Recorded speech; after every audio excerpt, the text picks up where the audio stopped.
射雕其实这款游戏内测早期阶段我就有玩到，我是听这游戏宣传的什么天花乱坠的次时代开放世界大地图，什么还原金庸武侠世界啥的，都已经做足准备，玩到就开骂了。结果玩了段时间，发现还挺好玩的，就没打算做个吐槽视频。这不最近要公测了嘛，我就站在个人角度客观的来评价一下这款游戏。大伙如果想要入坑射雕，也可以稍微参考一下我这期视频。首先我要讲一下这游戏让我挺意外的地方。这个游戏我一开始以为会是个经典滚服游戏，就是那种你进一个服，然后玩1个月左右，这服就只剩几个氪老了，每天上线清个日常就下线了那种。结果不是，射雕搞了个首个世界1服的模式，什么意思呢？没有滚服，整个游戏只有1个服务器，所以游戏里有人退坑了，也马上会有新的人进来玩，不会说玩到后面叫人入坑，还得等人家升到可以做什么跨服活动了才能一起玩。你可以手把手带新人入坑玩这游戏，然后玩家还能和 NPC 一起建城镇，整个大世界的面貌会根据玩家和 NPC 的行为发生变化。虽然说玩起来没有说你随便做个什么事，旁边的 NPC 或者建筑就会立刻有反馈那么真实，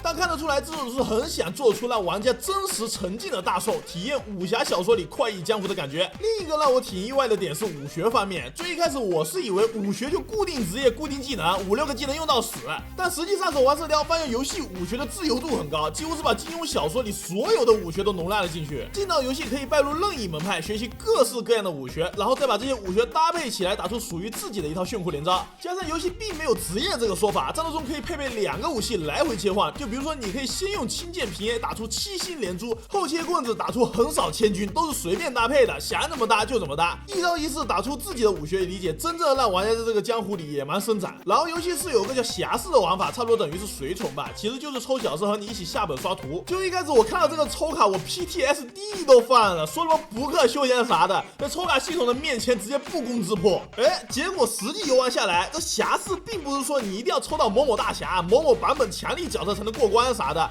这个侠士系统更偏向于你希望哪个大侠陪你一起闯荡江湖，玩起来更像是小说角色养成系统。带着你喜欢的角色浪迹江湖，你如果觉得江南7怪就够了，也不用死磕全能7子，反正你喜欢谁就去抽谁，主要战力还是在你自己，因为在你的视角里你才是主角。说了这么多，大伙最关心的点还是游戏到底干不干、氪不氪吧。就这几天体验下来，与其说干不干、氪不氪，不如说怎么干怎么氪。这游戏连日常和现实活动都没有，甚至连工会帮派这种东西都没有，这把我搞蒙圈了。这些东西都没有，还是国产网游吗？一开始我觉得会是个缺点，你说没有日常没有活动，那游戏道具要怎么获取啊？不会硬刷本硬打吧？后面仔细想想，好像是我被传统网游的概念给束缚住了。实际上没有日常没有现实活动是好处才对吧？因为你不再需要按时上线做流水线任务，而且游戏里的等级上限也不会拔高，也没有突然出个什么很干很氪的系统。说白了，它就是金庸笔下的武林。游戏结合了射雕3部曲发生的时代背景，你进去就彻底的成为了大宋江湖的一员。12个时辰与现实同步，玩家可以在大世界上的任